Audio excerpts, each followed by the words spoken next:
Destiny 2 Law. Season of the Worthy. Remembrance. Sometime during the late Dark Age, Iron Lords Ephrodite, Saladin and Felwinter sat in a warlock meditation chamber around a massive oak table in a keep on Felwinter Peak. A fire crackled in the corner out of the lips of a stone-lined hearth. A handwritten letter in messy scrawl rested atop the table. "Warlord Shax accepts my challenge," Felwinter said, summarizing its contents. "He advises us to enter from the south wall, which has been destroyed. The front door," he picked up the paper and scrutinized it again, "is undergoing weatherproof." "This is your plan?" Ephrodite said with some skepticism. "How did he get this to you?" "His ghost brought it." "Your plan is ill-advised," Saladin said, "and a waste of time." "No one's beat Shax in a fight, Iron Lords or Warlords," Ephrodite continued, "much less take territory from him." "Ikora has, and I believe I can," Felwinter replied, his eyes burning inside his sleek exo skull. Ephrodite tapped the table with her fingers, and Saladin stared into the polished surface. "Unless either of you has a better idea, we're running out of time." Saladin shook his head. "It's true. Radagast wants to launch a frontal assault. Entire Lord fire teams." Ephrodite's eyes narrowed under her helm. "He wouldn't. There's almost 100 people in that castle." "Shax is holding those people hostage." "They stay with him willingly," Felwinter replied. "The Warlords might pull the trigger, but Radagast wouldn't," Ephrodite repeated. "Have you seen Radagast lately? He's tired of the wars. No one's been at it longer." "That's no excuse. We came under him to end the infighting." Felwinter stood. "Then let me do my part for the cause." The sky was completely white, and there was a stark chill to the air as the trio entered the castle from a gaping fissure in the ruined south wall. As they stepped into the exposed hallway, the Iron Lords passed a few of Shax's people, who hurried away from them. One child cried in her mother's arms. They looked tired, but they weren't starving, and they were clothed for the oncoming inclement weather. The Iron Lords found Shax as they turned a corner, and the hallway opened up into the massive entrance of the keep. He was cautiously applying a fast-drying liquid polymer as a draft stopper underneath a set of ancient plasteel doors. "Won't that hold a little too well?" Felwinter asked as he strode up with the Iron Lords. Shax didn't stand or look at them. "I'll dissolve it when the storm is through," he said, liberally squeezing the paste with both hands from a gel tube. "A brute force solution. I hear that's how you fight." "I do what works with the tools I have," Shax said, standing to inspect his weatherproofing. "We'll freeze without this. The ghostless would suffer." "That's something you care about?" Felwinter took a step forward. Shax turned to address the exo. "These people are under my protection. I owe them. Something the Iron Lord should ponder more often about those they protect." "The Iron Decree was drafted to protect the ghostless," Felwinter replied. "Give up your territory and join us. Let us show you how powerful your light can become." "Strong words. I'll wager you said the same thing to Citan before you killed him and his ghost." Saladin looked to Ephrodite in shock. She pretended she didn't notice and kept a hand near her cannon. "Your decree disallows final deaths of your opponents," Shax continued. "Yet you've killed countless warlords, and an Iron Lord, if the rumours are true." Felwinter's eyes quietly blazed. He took a step closer. "Were they friends of yours?" "I don't have friends, just people I protect." "We could use your help," Felwinter replied. "You already have a Saint 14. Saint serves the Speaker, not the Iron Lords. He thinks highly of you." "Perhaps I'm not being clear. I'm not going anywhere, and you lot aren't coming in. As long as I hold this territory, there will be no collateral damage from turf wars inside our borders. Iron Lords and Warlords be damned." "Your south wall says otherwise, and you're starting to piss me off. Are you here to duel or whine?" Felwinter guessed that Shax now stood a little more than 3 feet from him. The Iron Lord stepped forward, dragged a solar sword from the air, and thrust it at Shax. The Warlord turned his stance sideways as the burning blade sang past his helm, ducked the horizontal cut that followed, and stepped back as Felwinter drove the blade into the stone floor. The chamber erupted with ethereal fire and solar light. Shax's back fist took Felwinter's head from his shoulder in a shower of sparks. The Iron Lord's light died with his crumpling form. Ephrodite coughed as Saladin blinked inside his helm. Felwinter's ghost unfolded above his prone corpse, and the Iron Lord re-emerged from a pillar of cascading light. "You should have used your void instead," Shax said. "You could have brought the whole fort down on us. Gained a fighting chance." The Iron Lord shook his head. "Your people wouldn't have survived that." Shax's hands engulfed Felwinter's shoulders like descending moons. "I would have stopped you. But I like your thinking. Now get out." The warlord left the chamber without looking back, towards the direction of the south wall. "I need more time," Felwinter said before Saladin or Ephrodite could utter a word. Saladin shook his head. "Radagast already assigned us to strikes against the House of Devils. There's an uprising in the Cosmodrome. This was our shot to deal with Shax alone, and we failed. One lord makes no real difference on a strike against the fallen. Buy me time and I'll solve this." "We don't have time. You said it yourself. The warlords will attack this fortress en masse." "Not if I challenge again." "He literally took your head off," Saladin replied. Ephrodite had a hand on her helmeted chin. "We can buy time. Warlords in this region respect a prolonged challenge against Shax." Her eyes flickered to Felwinter beneath the helmet. "Shax has multiple confirmed kills, final deaths. It's no small thing to challenge him. Most of those cowards won't, and they'll gladly let you try again, till Shax decides to go after your ghost." Felwinter stared at the weatherproofed plasteel doorway of the chamber. "I have a feeling that won't be a concern," he replied. "Besides, these people will never repair that south wall alone. The oncoming storm will be their end. I'll help them." "Change of plan, then," Saladin said. "You'll buy time for us." "What?" said the Exo. "Keep Shax busy until we finish this business with the Fallen. Then we're coming for this castle. Ephrodite, if I could have a word," Saladin asked, his cloak flowing around him as he departed in the same direction as Shax, leaving Felwinter alone in the chamber. Ephrodite snorted. "You didn't know?" she exclaimed over the wind as she and Saladin descended the mountain on a gravelly, snow-covered road. "That Felwinter is an oathbreaker?" Saladin shook his head. "No."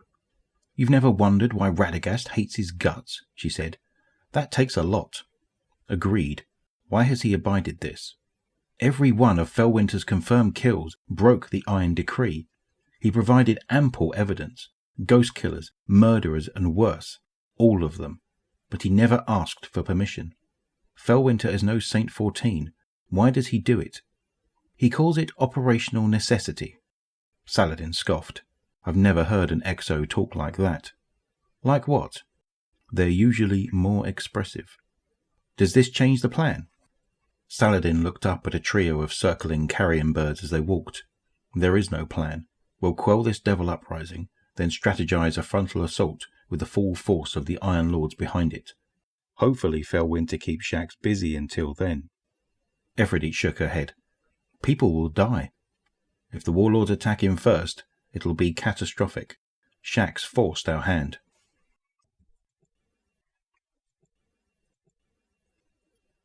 Shax and Felwinter watched Ephrodite and Saladin descend the snow-covered mesa from the shattered south wall. "I thought I told you to get out," Shax broke the silence. "I mean to challenge again," Felwinter replied. "Not today." Shax shook his head. "My ghost believes it'll snow before nightfall." "Yes," Felwinter said. "What did this?" "Fallen Walker." "No amount of Golden Age polymer can repair this wall before that storm rolls in." "No," Shax agreed. "My light will be the wall." "A ward of dawn! Your people will freeze. A well of radiance is what you need. My light will be the wall." "You think my hammer of soul wouldn't burn bright enough to last the storm?" "Of course it would, but you'd set this castle ablaze. Leave it to me." "I'll leave my people to no one, but if you're seeking shelter, you're free to stay." "You call them your people. You rule them? Like a king?" "I protect them." "Some kings don't know the difference." A light dusting of snow started to fall. "Does your mountain have a name?" the Iron Lord asked the warlord. "No. I call mine Felwinter Peak. Do I look like I care?"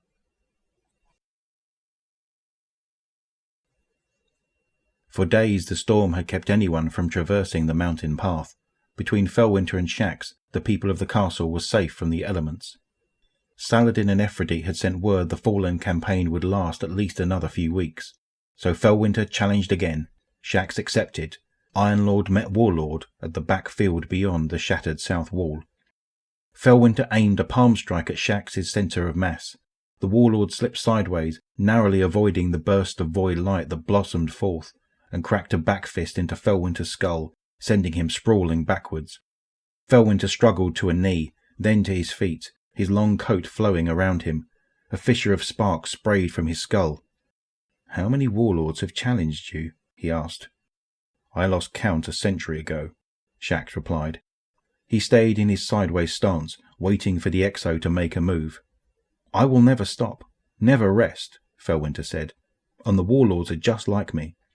They refuse to end each other, not because of a code or an iron decree, because they're afraid to die, and they will plague this world forever." Felwinter raised his arms in a striking position. "How many of us will you fight?" "As many as I need to."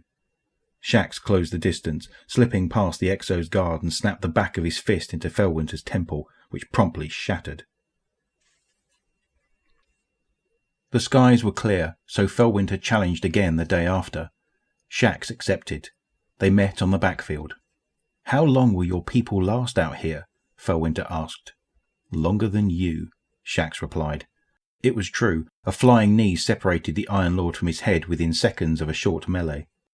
When the Exo's ghost put him back together, Shax was already halfway back to the south wall. "How long do you expect them to stay here?" Felwinter called after him. The warlord turned back. "What are you talking about?" he asked. "How long do you expect your people to stay? They will not survive the winter." "I'll find a way." "You have a way. If you won't join the Iron Lords, let us help you. Your wars have left my people homeless, and worse. They would never trust you. If you asked them to, perhaps they would. You're the king. I'm no king. Prove it. I have nothing to prove to you. Prove it to them." Weeks later, Ephraim and Saladin brought a silver army with them, gleaming weapons in their hands. 9 Iron Lords dismounted their machines at the foot of Shax's mountain. 12 warlords armoured in eclectic styles from across the region opposed them at the path that led up to the mountain peak. Particle weapons hummed to operational life on both sides. Slug rifles racked and readied. Felwinter and Shax watched them from the ruined south wall. "Your friends are here to back you up," the Exo said, "if they need to." "I don't have friends," Shax replied, "and they don't need to." "Tell them, stop this before the shooting starts," the Exo said. "Your people will not survive this."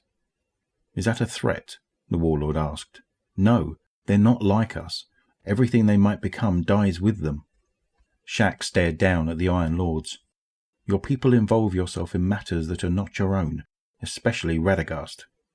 Radagast is scattered. He thinks he has the weight of all those people we protect on his shoulders. No one has that kind of strength, not even a light-bearer." "Why do you back them?" "Because the Iron Lords are going to change the world. No one can stop them. I stopped you. Your people will not survive this. Tell the warlords to stand down. They'll listen. They fear you.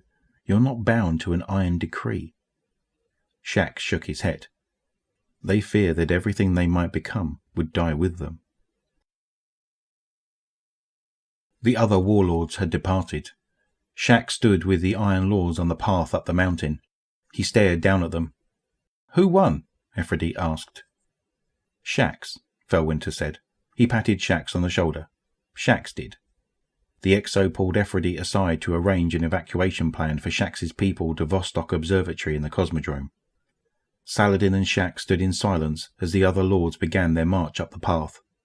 "Hello," said Saladin. "Hello," Shax said. They shook hands. "Iron Lord Shax?" "No." Felwinter, Saladin, and Ephraim sat at a massive oak table on a keep atop Felwinter's peak. A holographic blueprint of Shax's castle hung in the air. "It will take some time to breach the security codes," the Exo said, indicating an underground extension a mile under the fortification. But this is it, one of several across the Earth, perhaps across other worlds. Some are tied to more important systems than others, all Golden Age. Some hide weapons, armor, nanites. What is it? Saladin asked. A Seraph bunker. Rasputin tech. Some time after, during the late Dark Age. You seem far too obsessed with these war mines, Timur said to Felwinter. They've been walking for hours, dipping in and out of fallen territory. Timur had made no effort to avoid them, and Felwinter followed his lead. He didn't know where they were going. Timur had been talking almost non-stop, though, asking Felwinter what he knew about Siva, what he thought the war mine might have to do with it. It was lucky that Felwinter already had a reputation for keeping quiet. He played dumb when Timur asked about Seraphs. Timur was easy to rile up that way. It was good. It made Felwinter feel like he was still in control. As they tore through another round of shanks, Felwinter fell back and let Timur do the heavy lifting. When Timur spoke again, his voice was breathless with a passion and enthusiasm that Felwinter couldn't feel. Have you ever wondered what it is that calls to you in that void of memory? Timur breathed. Where the edge of the past infects your present. Felwinter was tense with expectation. He felt the world contracting around him until nothing existed but the sidearm in his hand.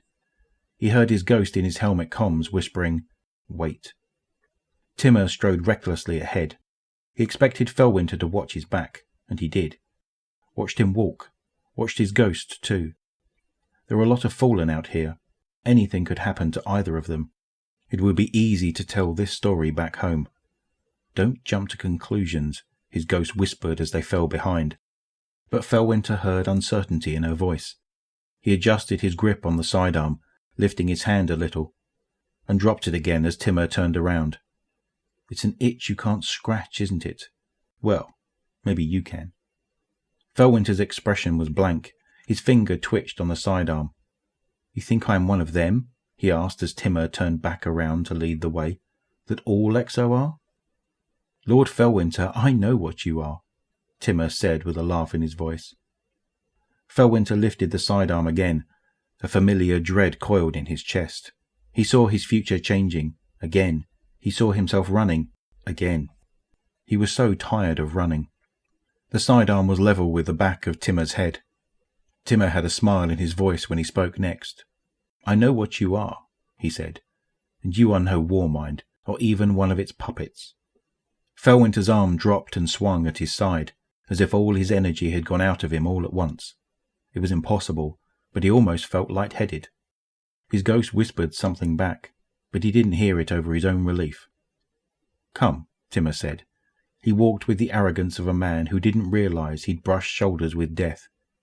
You must see this.